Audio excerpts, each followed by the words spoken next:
ನಿಜ ಸಹಜವಾಗಿ ಹರಿಯಾಣದ ಮುಖ್ಯಮಂತ್ರಿ ಯಾರಾಗ್ತಾರೆ ಅನ್ನುವಂಥ ಪ್ರಶ್ನೆಗೆ ಕಾಂಗ್ರೆಸ್ ಮನೆಯೊಳಗೆ ತುಂಬ ಜೋರಾಗಿ ಚರ್ಚೆ ಆಗ್ತಾ ಇದೆ. ಇದರ ನಡುವೆ ಈಗ ಬ್ರೇಕಿಂಗ್ ಬರ್ತಾ ಇದೆ. ಹರಿಯಾಣದಲ್ಲಿ ಕಾಂಗ್ರೆಸ್ಗೆ ಆರಂಭಿಕ ಮುನ್ನಡೆ ಸಿಕ್ಕಿರೋ ಬಗ್ಗೆ ಮಾಹಿತಿ ಲಭ್ಯವಾಗ್ತಾ ಇದೆ. 17 ಕ್ಷೇತ್ರಗಳಲ್ಲಿ ಕಾಂಗ್ರೆಸ್ ಮುನ್ನಡೆ ಸಾಧಿಸಿದೆ. ಈಗಾಗಲೇ 17 ಕ್ಷೇತ್ರಗಳಲ್ಲಿ ಆರಂಭಿಕ ಮುನ್ನಡೆಯನ್ನ ಕಾಂಗ್ರೆಸ್ ಪಡೆದಿದೆ. ಹರಿಯಾಣದಲ್ಲಿ 5 ಕ್ಷೇತ್ರಗಳಲ್ಲಿ ಬಿಜೆಪಿ ಮುನ್ನಡೆ ಸಾಧಿಸಿದೆ. ನಿರಂತರವಾಗಿ ಮಾಹಿತಿಗಳು ಬರ್ತಾ ಇದೆ. ಜುಲಾನಾ ಕ್ಷೇತ್ರದಲ್ಲಿ ವಿನೇಶ್ ಫೋಗಾಟ್ ಮುನ್ನಡೆ ಸಾಧಿಸಿರೋ ಬಗ್ಗೆ ಮಾಹಿತಿ ಲಭ್ಯವಾಗ್ತಾ ಇದೆ. ಅದೇ ರೀತಿ ಹರಿಯಾಣದಲ್ಲಿ ಕಾಂಗ್ರೆಸ್ಗೆ ಈಗ ಆರಂಭಿಕ ಮುನ್ನಡೆ ದಕ್ಕಿದೆ. ಈಗಾಗಲೇ ಎಲ್ಲ ಸಮೀಕ್ಷೆಗಳು ಹೇಳ್ತಾ ಇದ್ವು ಈ ಬಾರಿ ಹರಿಯಾಣದಲ್ಲಿ ಕಾಂಗ್ರೆಸ್ಗೆ ಒಳ್ಳೆ ಫಲಿತಾಂಶ ಸಿಗತ್ತೆ ಅಂತ. ಅದಕ್ಕೆ ಪೂರಕವಾದಂಥ ಮಾಹಿತಿಗಳೇ ಬರ್ತಾ ಇದೆ. ಈಗ 17 ಕ್ಷೇತ್ರಗಳಲ್ಲಿ ಕಾಂಗ್ರೆಸ್ ಮುನ್ನಡೆಯನ್ನ ಸಾಧಿಸಿದ್ರೆ ಹರಿಯಾಣದಲ್ಲಿ ಬಿಜೆಪಿ 5 ಕ್ಷೇತ್ರಗಳಲ್ಲಿ ಈಗ ಮುನ್ನಡೆಯನ್ನ ಸಾಧಿಸಿದೆ. ಇನ್ನು ವಿನೇಶ್ ಫೋಗಾಟ್ ಇತ್ತೀಚೆಗಷ್ಟೇ ಕಾಂಗ್ರೆಸ್ ಪಕ್ಷವನ್ನ ಸೇರಿದ್ರು. ಈಗಾಗಲೇ ಕುಸ್ತಿಪಟ್ಟು ಅವರು ಕೂಡ ಕಾಂಗ್ರೆಸ್ ಪಕ್ಷಕ್ಕೆ ಸೇರಿದಂತಹ ಸಂದರ್ಭದಲ್ಲಿ ದೊಡ್ಡ ವಿವಾದ ಕೂಡ ಆಗಿತ್ತು ಆ ಸಂದರ್ಭದಲ್ಲಿ. ಆದರೆ ಈಗ ವಿನೇಶ್ ಫೋಗಾಟ್ ಕೂಡ ಮುನ್ನಡೆ ಸಾಧಿಸಿರೋ ಬಗ್ಗೆ ಮಾಹಿತಿ ಲಭ್ಯವಾಗ್ತಾ ಇದೆ. ನಾವು ನೋಡ್ತಾ ಇದ್ದೀವಿ ಹರಿಯಾಣದ ಚಿತ್ರಣವನ್ನು. 90 ಕ್ಷೇತ್ರಗಳಿಗೆ ನಡೆದಂತಹ ಚುನಾವಣೆ. 90 ಕ್ಷೇತ್ರಗಳಲ್ಲಿ ಯಾವ್ಯಾವ ಕಡೆಗೆ ಯಾರ್ಯಾರು ಗೆಲ್ತಾರೆ. ಜುಲಾನಾ ಕ್ಷೇತ್ರದಲ್ಲಿ ಈಗಾಗಲೇ ಫೋಗಾಟ್ ಮುನ್ನಡೆಯಲ್ಲಿದ್ದಾರೆ ಅನ್ನುವಂಥ ಮಾತು ಕೇಳಿ ಬರ್ತಾ ಇದೆ. ಕುಸ್ತಿ ವಿಚಾರಕ್ಕೆ ಸಂಬಂಧಪಟ್ಟಂಗೆ ಅವರು ಗೋಲ್ಡ್ ಮೆಡಲ್ ಗೆಲ್ಲಕ್ಕಾಗಲಿಲ್ಲ. ಆದರೆ ಈ ಗೆಲುವಿನ ಮೆಡಲ್ ಅನ್ನು ಧರಿಸ್ತಾರ, ಅದು ಇಂಪಾರ್ಟೆಂಟ್ ಪ್ರಶ್ನೆ. ಗೆಲ್ಲುವಂಥ ಎಲ್ಲ ಸಾಧ್ಯತೆಗಳು ನಿಚ್ಚಳವಾಗಿವೆ ಅನ್ನುವಂಥ ಮಾತನ್ನ ಸಮೀಕ್ಷೆಗಳು ಈಗಾಗಲೇ ಸಾರಿ ಹೇಳ್ತಾ ಇವೆ. 5 ಕ್ಷೇತ್ರಗಳಲ್ಲಿ ಬಿಜೆಪಿ ಮುನ್ನಡೆ. ನೀವು ನಮ್ಮ ಸ್ಕ್ರೀನ್ ಅನ್ನು ನೋಡ್ತಾ ಇದ್ದೀರಿ. ಸ್ಕ್ರೀನ್ನ ಮೇಲ್ಭಾಗದಲ್ಲಿ ನಾವು ತೋರಿಸ್ತಾ ಇದ್ದೀವಿ. ಒಂದು ಸಂದರ್ಭದಲ್ಲಿ ಜಮ್ಮು ಕಾಶ್ಮೀರದ್ದು ಇದು ಮೇಲ್ಗಡೆ ಟಾಪ್ ಬ್ಯಾಂಡಲ್ಲಿ, ಜೊತೆಗೆ ನೀವು ಅಕ್ಕಪಕ್ಕ ನೋಡ್ತಾ ಇದ್ದೀರಿ ಹರಿಯಾಣದ ವಿವರಗಳನ್ನು ನಾವು ಸ್ಕ್ರೀನ್ನ ಎಡಭಾಗದಲ್ಲಿ ನಾವು ಕೊಡ್ತಾ ಇದ್ದೀವಿ. ಸ್ಕ್ರೀನ್ನ ಬಲಭಾಗದಲ್ಲಿ ಯಾರ್ಯಾರು ದೊಡ್ಡ ನಾಯಕರು ಚುನಾವಣಾ ಕಣದಲ್ಲಿದ್ದಾರೆ, ಖ್ಯಾತನಾಮರು ಯಾರ್ಯಾರು ಚುನಾವಣಾ ಕಣದಲ್ಲಿದ್ದಾರೆ ಅದರ ವಿವರಗಳನ್ನು ನೋಡ್ತಾ ಇದ್ದೀರಿ. ಸ್ಕ್ರೀನ್ನ ಕೆಳಭಾಗದಲ್ಲಿ ಬ್ರೇಕಿಂಗ್ ವಿವರಗಳನ್ನು ನೀವು ನೋಡ್ತಾ ಇದ್ದೀರಿ. ಎಲ್ಲೆಲ್ಲಿ ಯಾರ್ಯಾರು ಮುನ್ನಡೆಯಲ್ಲಿದ್ದಾರೆ, ಯಾವ್ಯಾವ ರೀತಿಯ ಫಲಿತಾಂಶ ಯಾವ್ಯಾವ ರೀತಿ ಆಗ್ತಾ ಇದೆ ಅನ್ನೋದರ ವಿವರಗಳು ನಾವೀಗ ನಿಮಗೆ ತೋರಿಸ್ತಾ ಇದ್ದೀವಿ. ಜಮ್ಮು ಕಾಶ್ಮೀರದ 90 ಕ್ಷೇತ್ರಗಳಿಗೆ ನಡೆದಂಥ ಚುನಾವಣೆ. ಅದರಲ್ಲಿ ಈಗ 11 ಕ್ಷೇತ್ರದ ವಿವರಗಳು ಈಗ ಲಭ್ಯ ಆಗ್ತಾ ಇವೆ. ಬಿಜೆಪಿ 3ರಲ್ಲಿ, ಕಾಂಗ್ರೆಸ್ +4ರಲ್ಲಿ, PDP 1, ಇತರೆ 3. ಕಾಶ್ಮೀರದಲ್ಲಿ ಸ್ವಲ್ಪ ನೆಕ್ ಟು ನೆಕ್ ಫೈಟೇ ಬರ್ತಾ ಇದೆ. ಪ್ರಮುಖವಾಗಿ ಅಲ್ಲಿ ಅತಂತ್ರ ಆಗ್ಬಹುದು, ಪರಿಸ್ಥಿತಿ ನಿರ್ಮಾಣ ಆಗ್ಬೋದು ಅಂತ ಹೇಳಲಾಗ್ತಾ ಇದೆ. ರಂಗನಾಥ್, ವೆರಿ ಇಂಪಾರ್ಟೆಂಟ್ಲಿ ಹರಿಯಾಣದ ಫಲಿತಾಂಶವನ್ನು ನೋಡ್ತಾ ಇದ್ರೆ 10 ಗಂಟೆ ಅಷ್ಟರಲ್ಲಿ ಪ್ರಾಪರ್ ಆಗಿ ಕ್ಲಿಯರ್ ಪಿಕ್ಚರ್ ಸಿಗೋ ತರ ಕಾಣಿಸ್ತಾ ಇದೆ. ಯಾಕಂದ್ರೆ ಒಂದು ಕ್ಷೇತ್ರಗಳು 2 ರಾಜ್ಯಗಳಲ್ಲಿ ತುಂಬಾ ಕಡಿಮೆ, 90 ಕ್ಷೇತ್ರ ಇರುವಂತದ್ದು. ಹೀಗಾಗಿ ಆಬ್ವಿಯಸ್ಲಿ ಸ್ವಲ್ಪ ಬೇಗ ರಿಸಲ್ಟ್ ಬರುತ್ತೆ ಅನ್ನುವಂತ ಒಂದು ನಿರೀಕ್ಷೆ ಇದೆ. ಇದ್ರ ಜೊತೆಗೆ ಈಗಾಗಲೇ ಮುನ್ನಡೆಗಳನ್ನು ಅಫ್ಕೋರ್ಸ್ ಇದೆ. ಆರಂಭಿಕ ಮುನ್ನಡೆ ಏನ್ ಬೇಕಾದ್ರೂ ಆಗ್ಬೋದು ರಾಜಕಾರಣದಲ್ಲಿ, ಬೇರೆ ವಿಚಾರ. ಪೋಸ್ಟಲ್ ಮತ್ತೆ ಕೆಲವೊಂದಿಷ್ಟು ಆರಂಭಿಕವಾಗಿ ಮತಪೆಟ್ಟಿಗೆ ಓಪನ್ ಮಾಡಿರ್ತಾರೆ. 8 ಕಾಲ ಆಯ್ತು. ಇನ್ನು ಕೂಡ ಇನಿಷಿಯಲಿ 1-2 ಪೆಟ್ಟಿಗೆಗಳು ಅಥವಾ ಮತಪೆಟ್ಟಿಗೆಗಳು ಓಪನ್ ಆಗಿರುತ್ತೆ. ಈ ಸಂದರ್ಭದಲ್ಲಿ 17 ಸ್ಥಾನಗಳಲ್ಲಿ ಕಾಂಗ್ರೆಸ್ ಮುನ್ನಡೆಯನ್ನು ಸಾಧಿಸಿದೆ. 5 ಸ್ಥಾನಗಳಲ್ಲಿ, ಇನ್ಫ್ಯಾಕ್ಟ್ ಹರಿಯಾಣ ಬಗ್ಗೆ ನಾವು ಹೇಳ್ತಾ ಇರುವಂತದ್ದು, 5 ಸ್ಥಾನಗಳಲ್ಲಿ ಬಿಜೆಪಿ ಮುನ್ನಡೆ ಸಾಧಿಸಿದೆ. ಜಮ್ಮು ಕಾಶ್ಮೀರ ಕಾಂಗ್ರೆಸ್ಗೆ, ಇನ್ಫ್ಯಾಕ್ಟ್ ಕಾಂಗ್ರೆಸ್ ಮೈತ್ರಿಗೆ ಆರಂಭಿಕ ಮುನ್ನಡೆ ಸಿಕ್ಕಿದೆ. ಅಂದ್ರೆ 4 ಸ್ಥಾನಗಳಲ್ಲಿ ಕಾಂಗ್ರೆಸ್ ಮುನ್ನಡೆಯನ್ನ ಕಾಯ್ದುಕೊಂಡಿದ್ರೆ, ಬಿಜೆಪಿ 3 ಸ್ಥಾನಗಳಲ್ಲಿ ಈಗ ಮುನ್ನಡೆ ಕಾಯ್ದುಕೊಂಡಿದೆ. PDP 1 ಕ್ಷೇತ್ರದಲ್ಲಿದೆ. ಇನ್ನು ಅದರ್ಸ್ ಕೂಡ ಅಷ್ಟೇ ಈಕ್ವಲ್ ಆಗಿ ಬರ್ತಾ ಇದ್ದಾರೆ. ಅಂದ್ರೆ ಬಿಜೆಪಿ 3 ಗೆದ್ದಿದ್ರೆ ಅದೇ ರೀತಿ ಅದರ್ಸ್ಗಳು ಕೂಡ, ಸ್ವತಂತ್ರ ಅಭ್ಯರ್ಥಿಗಳು ಕೂಡ 3 ಸ್ಥಾನದಲ್ಲಿ ಮುನ್ನಡೆಯನ್ನು ಕಾಯ್ದುಕೊಂಡಿದ್ದಾರೆ. ಹೀಗಾಗಿ ಈ ನಿಟ್ಟಿನಲ್ಲಿ ಕಾಂಗ್ರೆಸ್ ಸರ್ಕಾರ ಅಥವಾ ಕಾಂಗ್ರೆಸ್ ಪಕ್ಷ ಏನಿದೆ, ಮೈತ್ರಿ ಏನಿದೆ, ಈ ಭಾಗದಲ್ಲಿ ಸರ್ಕಾರವನ್ನ ಮಾಡುತ್ತಾ ಅನ್ನುವಂಥ ದೊಡ್ಡ ಪ್ರಶ್ನೆ ಇದೆ. ನಾವು ನೋಡ್ತಾ ಇದ್ದೀವಿ ವಿವರಗಳನ್ನು. ಜಮ್ಮು ಕಾಶ್ಮೀರದ ವಿವರಗಳನ್ನು ನಾವು ಟಾಪ್ ಬ್ಯಾಂಡಲ್ಲಿ ನಿಮಗೆ ತೋರಿಸ್ತಾ ಇದ್ದೀವಿ. BJP 4, Congress +6, PDP 1. ಇನ್ನು ಹರಿಯಾಣದ ವಿವರಗಳನ್ನು ನಾವು ನಿಮಗೆ ಸ್ಕ್ರೀನ್ ಎಡಭಾಗದಲ್ಲಿ ನಾವು ತೋರಿಸ್ತಾ ಇದ್ದೀವಿ. 90 ಎರಡೂ ರಾಜ್ಯಗಳಲ್ಲೂ ಕೂಡ 90 ಸೀಟ್ಗಳು. ಬಿಜೆಪಿ 7, ಕಾಂಗ್ರೆಸ್ 21. ಇನ್ನು ಬಿಜೆಪಿ 7 ಮತ್ತು ಕಾಂಗ್ರೆಸ್ 21. ಕಾಂಗ್ರೆಸ್ ಇಲ್ಲಿ ಪ್ರಬಲವಾದಂಥ ಮುನ್ನಡೆ. ಆರಂಭದಲ್ಲಿ ನಾವು ಹೇಳ್ದಂಗೆ ಏನು ಅಂದರೆ, ಆರಂಭದ ಫಲಿತಾಂಶವೇ ಅಂತಿಮ ಫಲಿತಾಂಶ ಅಲ್ಲ, ಅದು ಗೊತ್ತಿರುವಂಥ ಸಂಗತಿ. ಆದರೆ ಆರಂಭದಲ್ಲಿ ಈಗಾಗಲೇ ಕಾಂಗ್ರೆಸ್ ಮುನ್ನಡೆಯನ್ನು ನೋಡ್ತಾ ಇದೆ. ರೈಟ್, ವೆರಿ ಇಂಪಾರ್ಟೆಂಟ್ಲಿ ಹರಿಯಾಣದಲ್ಲಿ ರಂಗನಾಥ್, ಈಗ ಆಮ್ ಆದ್ಮಿ ಪಕ್ಷ ಇಂಡಿಪೆಂಡೆಂಟ್ ಆಗಿ ಸ್ಪರ್ಧೆ ಮಾಡಿದೆ. ಆಮ್ ಆದ್ಮಿ ಪಕ್ಷ ಯಾವ ಸ್ಥಾನಗಳನ್ನ, ಎಷ್ಟು ಸಂಖ್ಯೆಗಳನ್ನ ತೆಗೆದುಕೊಳ್ಳುತ್ತೆ, ಅದು ಕಾಂಗ್ರೆಸ್ಗೆ ಸಹಜವಾಗಿ ಡ್ಯಾಮೇಜ್ ಆಗುವಂಥ ಸಾಧ್ಯತೆ ಇರುತ್ತೆ. ಬಟ್ ಈ ರಿಸಲ್ಟ್ಗಳನ್ನ, ಆರಂಭಿಕ ಮುನ್ನಡೆಯನ್ನು ನೋಡ್ತಾ ಇರೋ ಆಮ್ ಆದ್ಮಿ ಪಕ್ಷದ ಮ್ಯಾಜಿಕ್ ಏನಿದೆ ಹರಿಯಾಣದಲ್ಲಿ ಅಷ್ಟು ಜೋರಾಗಿ ನಡೆದಿಲ್ಲ. ಪಕ್ಕದಲ್ಲೇ ಪಂಜಾಬಲ್ಲಿ ಸರ್ಕಾರ ಮಾಡಿದ್ರು ಕೂಡ ಹರಿಯಾಣದಲ್ಲಿ ಮಾತ್ರ ಅದು ಯಾಕೋ ಅಂಥ ಪರ್ಫಾರ್ಮೆನ್ಸ್ ಸಾಧ್ಯ ಆಗ್ತಾ ಇಲ್ಲ ಅನ್ನುವಂಥ ಮಾಹಿತಿಗಳು ಲಭ್ಯವಾಗ್ತಾ ಇದೆ. ಇನ್ಫ್ಯಾಕ್ಟ್ ಎಲ್ಲ ಎಕ್ಸಿಟ್ ಪೋಲ್ಗಳಲ್ಲೂ ಕೂಡ ಆಮ್ ಆದ್ಮಿ ಪಕ್ಷ ಅಷ್ಟೊಂದು ಪರ್ಫಾರ್ಮ್ ಮಾಡಲ್ಲ ಅಂತ. ಒಂದು ವೇಳೆ ಆಮ್ ಆದ್ಮಿ ಪಕ್ಷ ಏನಾದ್ರು ಸ್ವಲ್ಪ ಉತ್ತಮವಾದಂಥ ಫಲಿತಾಂಶವನ್ನು, ನಿರೀಕ್ಷೆ ಮೀರಿ ಬೇರೆ ಏನಾದ್ರು ಫಲಿತಾಂಶ ಕೊಟ್ಟಿದ್ದೇ ಆದಂಥ ಸಂದರ್ಭದಲ್ಲಿ ಸಹಜವಾಗಿ ಅದು ಕಾಂಗ್ರೆಸ್ಗೆ ಡ್ಯಾಮೇಜ್ ಆಗುವಂಥ ಸಾಧ್ಯತೆ. ಆನಂತರ ಮೈತ್ರಿ ಆಗೋದು ಬೇರೆ, ಬಟ್ ರಿಸಲ್ಟ್ ಆಗಿ ಕಾಂಗ್ರೆಸ್ ಮೇಲೆ ಪರಿಣಾಮ ಬೀಳುವಂತ ಸಾಧ್ಯತೆ ಇದೆ. ಆಮ್ ಆದ್ಮಿ ಪಾರ್ಟಿಯ ದಿನಗಳು ಪ್ರಮೋದ್ ನನಗೆ ಅನಿಸ್ತಾ ಇದೆ ಅದೀಗ ಮುಸುಕಾಗ್ತಾ ಇದೆ ಅಂತ ಹೇಳಿ ಅಂತ. ಯಾಕಂದ್ರೆ ನಾವು ನೋಡ್ತಾ ಇದೀವಿ ಪಂಜಾಬಲ್ಲಿ ಎಷ್ಟರ ಮಟ್ಟಿಗೆ ಪರ್ಫಾರ್ಮ್ ಮಾಡ್ತಾ ಇದ್ದಾರೆ ಏನು ಎತ್ತ ಅಂತ. ಪಂಜಾಬ್ನಲ್ಲಿ ಏನು ಅಂದರೆ ಈ ಮೂಲ ಸಮಸ್ಯೆಗಳನ್ನು ಬಗೆಹರಿಸುವಂಥ ನಿಟ್ಟಿನಲ್ಲೇ ಅವ್ರು ಸೋತಿರೋದು ಒಂದು ಕಡೆಗೆ. ಇನ್ನೊಂದು ಕಡೆಗೆ ದಿಲ್ಲಿನಲ್ಲಿ ಮುಖ್ಯಮಂತ್ರಿನೇ ಕಂಬಿ ಎಣಿಸಿ ಬಂದಿದ್ದು. ಅದಾದಮೇಲೆ ಕೊನೆಗೆ ನೀನು ಮುಖ್ಯಮಂತ್ರಿ ಕಚೇರಿಗೆ ಹೋಗಬೇಡ, ಸಹಿ ಹಾಕಬೇಡ ಅನ್ನೋಷ್ಟರ ಮಟ್ಟಿಗೆ ಕೇಜ್ರಿವಾಲ್ ಬಂದು ನಿಂತಿದ್ದು. ಅದಾದಮೇಲೆ ಬೇರೆಯವ್ರಿಗೆ ಪಟ್ಟ ಕಟ್ಟಿದ್ದು ಅದನ್ನೆಲ್ಲ ನೋಡಿದ್ದೀವಿ. ಮೊದಲ ಸಿದ್ಧಾಂತಗಳೇನಿತ್ತಲ್ಲ, ಮೊದಲ ಈ ಜನಪರವಾದಂಥ ಮನ್ನಣೆ ಏನಿತ್ತಲ್ಲ ಅದು ಕಾಣ್ತಾ ಇಲ್ಲ. ಅದು ವೆರಿ ಇಂಟ್ರೆಸ್ಟಿಂಗ್. ಜಮ್ಮು ಕಾಶ್ಮೀರದಲ್ಲಿ ಬಿಜೆಪಿಗೆ 9 ಸ್ಥಾನದಲ್ಲಿ ಮುನ್ನಡೆ ಗಳಿಸ್ತಾ ಇದೆ. PDP ಮತ್ತೆ ಕಾಂಗ್ರೆಸ್ ಅಲಯನ್ಸ್ಗಿಂತ ಜಾಸ್ತಿ ಆಗ್ತಾ ಇದೆ. ಬಿಜೆಪಿ 9 ಕ್ಷೇತ್ರಗಳಲ್ಲಿ ಬಿಜೆಪಿ ಮುನ್ನಡೆಯನ್ನ ಕಾಯ್ದುಕೊಂಡಿದ್ರೆ ಜಮ್ಮು ಕಾಶ್ಮೀರದಲ್ಲಿ ನ್ಯಾಷನಲ್ ಕಾನ್ಫರೆನ್ಸ್ ಮತ್ತು ಕಾಂಗ್ರೆಸ್ ಇಂದ 7 ಸ್ಥಾನಗಳಲ್ಲಿ ಮುನ್ನಡೆಯನ್ನ ಕಾಯ್ದುಕೊಂಡಿದೆ.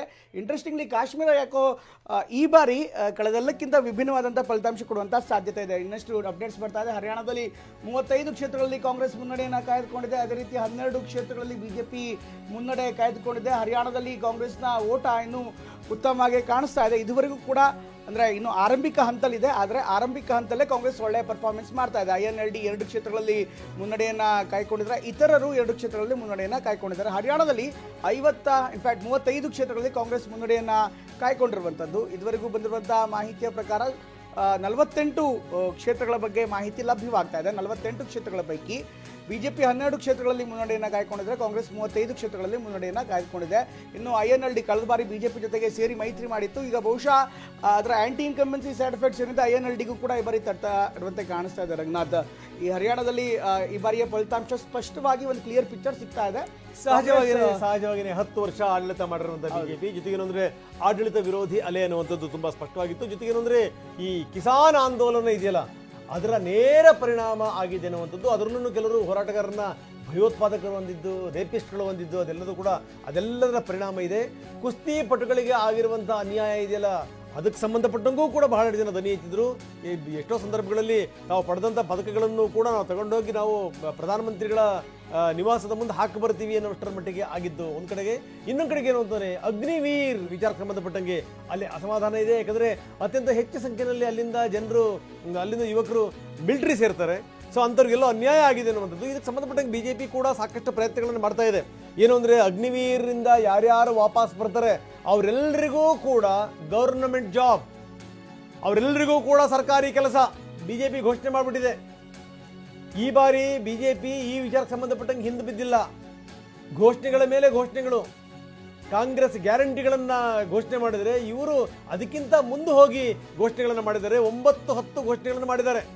ಅದರಲ್ಲಿ ಅಗ್ನಿವೀರಿಂದ ಯಾರ್ಯಾರು ಬರ್ತಾರೆ ನಿವೃತ್ತರಾಗಿ ಅಂಥವ್ರಿಗೆ ಪಕ್ಕಾ ಗವರ್ನಮೆಂಟ್ ಜಾಬ್, ಅದು ಕೂಡ ಎಷ್ಟರ ಮಟ್ಟಿಗಿದು ಕೈ ಹಿಡಿತು ನೋಡಬೇಕು. ಜಮ್ಮು ಕಾಶ್ಮೀರದಲ್ಲಿ ಬಿಜೆಪಿಗೆ ಭರ್ಜರಿ ಮುನ್ನಡೆ. ಗಮನಿಸಬೇಕು, 15 ಕ್ಷೇತ್ರಗಳಲ್ಲಿ ಮುನ್ನಡೆ ಬಿಜೆಪಿ. ಜಮ್ಮು ಕಾಶ್ಮೀರದ ವಿವರಗಳನ್ನು ನೋಡ್ತಾ ಇದ್ದೀವಿ. 15 ಕ್ಷೇತ್ರಗಳಲ್ಲಿ ಬಿಜೆಪಿ ಮುನ್ನಡೆ, ಕಾಂಗ್ರೆಸ್ ಪ್ಲಸ್ 8 ಕ್ಷೇತ್ರಗಳಲ್ಲಿ. ಇನ್ನು PDP 1, ಪಕ್ಷೇತರರು 1 ಕಡೆಗೆ. ಬಿಜೆಪಿ ಇಲ್ಲಿ ಮುನ್ನಡೆಯನ್ನ ಗಳಿಸ್ತಾ ಇದೆ. ಭರ್ಜರಿ ಮುನ್ನಡೆ 22 ಕ್ಷೇತ್ರಗಳಲ್ಲಿ. 22 ಕ್ಷೇತ್ರಗಳಲ್ಲಿ ಮುನ್ನಡೆಯನ್ನು ಕಾದುಕೊಂಡಿದೆ ಬಿಜೆಪಿ. 22 ಕ್ಷೇತ್ರಗಳಲ್ಲಿ ಬಿಜೆಪಿ, 9 ಕ್ಷೇತ್ರಗಳಲ್ಲಿ ಕಾಂಗ್ರೆಸ್ ಪ್ಲಸ್. ಇನ್ನು PDP 1 ಕಡೆಗೆ, ಪಕ್ಷೇತರರು ಸೇರಿದಂತೆ ಸಣ್ಣ ಪುಟ್ಟ ಪಾರ್ಟಿಯವರು ಯಾರಾದರೂ ಇರ್ಬೋದು ಅವರು 1 ಕಡೆಗೆ.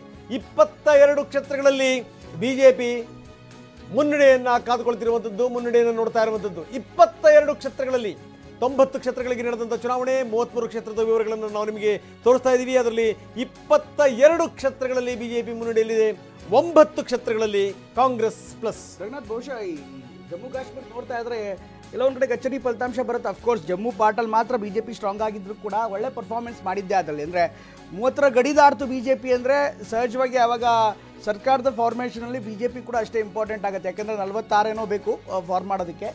ಇತರರೂ ಸೇರಿದಂತೆ ಬೇರೆ ಬೇರೆ ಮೈತ್ರಿಗಳು ಯಾರೂ ಇಲ್ಲ. ಪ್ರಾಬ್ಲಮ್ ಇರುವಂಥದ್ದು ಕಾಂಗ್ರೆಸ್ ಬಿಜೆಪಿಗೆ ಅದರಲ್ಲಿ ಯಾರೂ ಕೂಡ ಮೈತ್ರಿ ಪಕ್ಷದವರಿಲ್ಲ. ಈ ಸಂದರ್ಭದಲ್ಲಿ ಅದರ್ಸ್ ಯಾರಿದ್ದಾರೆ ಇನ್ನೋಡ್ರೆ 25ಕ್ಕೆ ಏರಿಕೆ ಆಗಿದೆ. 25 ಕ್ಷೇತ್ರಗಳಲ್ಲಿ ಬಿಜೆಪಿ ಮುನ್ನಡೆ ಬಗ್ಗೆ ಮಾಹಿತಿ ಲಭ್ಯವಾಗ್ತಾ ಇದೆ. ಒಟ್ಟು 90 ಕ್ಷೇತ್ರಗಳಲ್ಲಿ 36 ಕ್ಷೇತ್ರಗಳ ಮಾಹಿತಿ ಲಭ್ಯವಾಗ್ತಾ ಇದೆ. ಅದರಲ್ಲಿ 25 ಕ್ಷೇತ್ರಗಳಲ್ಲಿ ಬಿಜೆಪಿ ಮುನ್ನಡೆಯನ್ನು ಕಾಯ್ಕೊಂಡಿದೆ. ಕಾಂಗ್ರೆಸ್ ಕೇವಲ ಕಾಂಗ್ರೆಸ್ ಅಂದರೆ Congress plus NC, in fact national conference ಅಂತ ಹೇಳಬೇಕು, ಕಾಂಗ್ರೆಸ್ನ ಮೈತ್ರಿ. ಹೀಗಾಗಿ ನ್ಯಾಷನಲ್ ಕಾನ್ಫರೆನ್ಸ್ ಮತ್ತು ಕಾಂಗ್ರೆಸ್ನ ಮೈತ್ರಿ ಏನಿದೆ ಕೇವಲ 9 ಸ್ಥಾನಗಳಲ್ಲಿ ಮುನ್ನಡೆಯನ್ನು ಕಾಯ್ಕೊಂಡಿದೆ. PDP ಕೇವಲ 1 ಸ್ಥಾನಕ್ಕೆ ಮಾತ್ರ ರಿಸ್ಟ್ರಿಕ್ಟ್ ಆಗಿದೆ. ಅಚ್ಚರಿಯ ಫಲಿತಾಂಶ.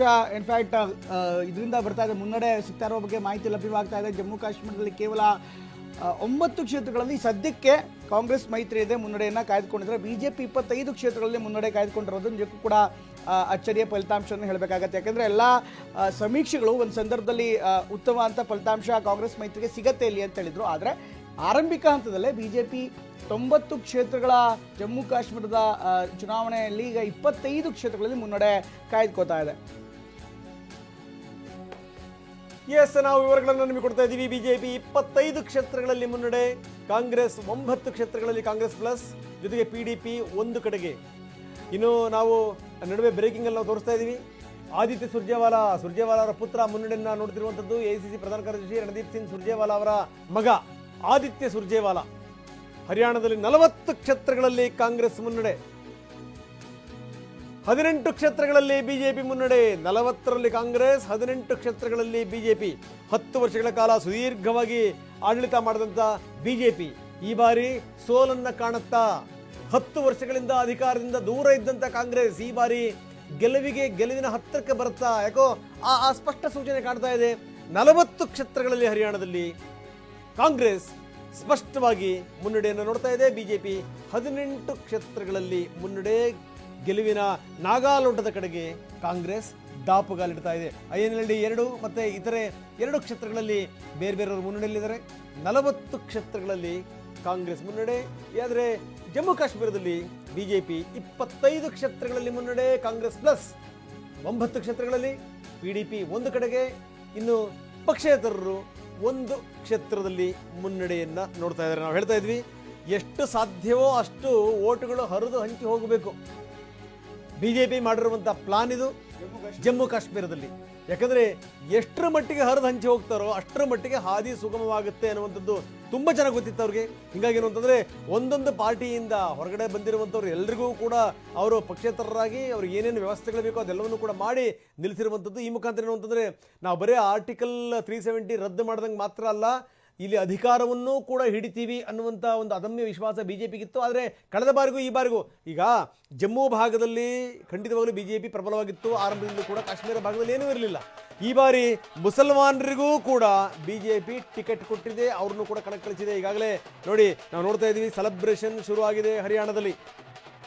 ಆರಂಭಿಕ ಹಂತದಲ್ಲೇ ಕಾಂಗ್ರೆಸ್ ಮುನ್ನಡೆ ಕಾಯ್ಕೊಂಡಿದೆ. ಇದೇ ಮುನ್ನಡೆಯನ್ನು ಕಾಯ್ಕೊಂಡಿದ್ದೇ ಆಗಿದ್ದಲ್ಲಿ ಖಂಡಿತವಾಗ್ಲೂ 46 ಕ್ಷೇತ್ರಗಳ ಮುನ್ನಡೆ ಆದರೆ ಸಹಜವಾಗಿ ಬಹುಮತ ಆಗುತ್ತೆ. ರೈಟ್, ಇನ್ನಷ್ಟು ಅಪ್ಡೇಟ್ಸ್ಗಳು ಬರ್ತಾ ಇದೆ. ಹರಿಯಾಣದ ಮಾಹಿತಿಗಳನ್ನು ಕೂಡ ಸಂಪೂರ್ಣವಾಗಿ ಕೊಡ್ತೀವಿ. ಇನ್ನೇನು ಕೆಲವೇ ಹೊತ್ತಲ್ಲಿ ಇದೇ ಮುನ್ನಡೆ ಕಾಯ್ದುಕೊಂಡಿದ್ದೆ ಆಗಿದ್ರೆ ಕಾಂಗ್ರೆಸ್ ಕೇವಲ 6 ಸ್ಥಾನಗಳು ಮಾತ್ರ ಬೇಕಾಗಿದೆ. 40 ಕ್ಷೇತ್ರಗಳಲ್ಲಿ ಕಾಂಗ್ರೆಸ್ ಈಗಾಗಲೇ ಮುನ್ನಡೆ ಕಾಯ್ದುಕೊಂಡಿದೆ. 46 ಸಂಖ್ಯೆಯನ್ನು ಗಳಿಸಿದ್ರೆ ಅದು ಮ್ಯಾಜಿಕ್ ನಂಬರ್ ರೀಚ್ ಆಗುತ್ತೆ. ಹೀಗಾಗಿ ಬಹುತೇಕ ಹರಿಯಾಣದಲ್ಲಿ ಕಾಂಗ್ರೆಸ್ ಸರ್ಕಾರ ಮಾಡುತ್ತೆ ಅನ್ನುವಂಥ ಮಾಹಿತಿ ಈಗಾಗಲೇ ಲಭ್ಯವಾಗ್ತಾ ಇದೆ.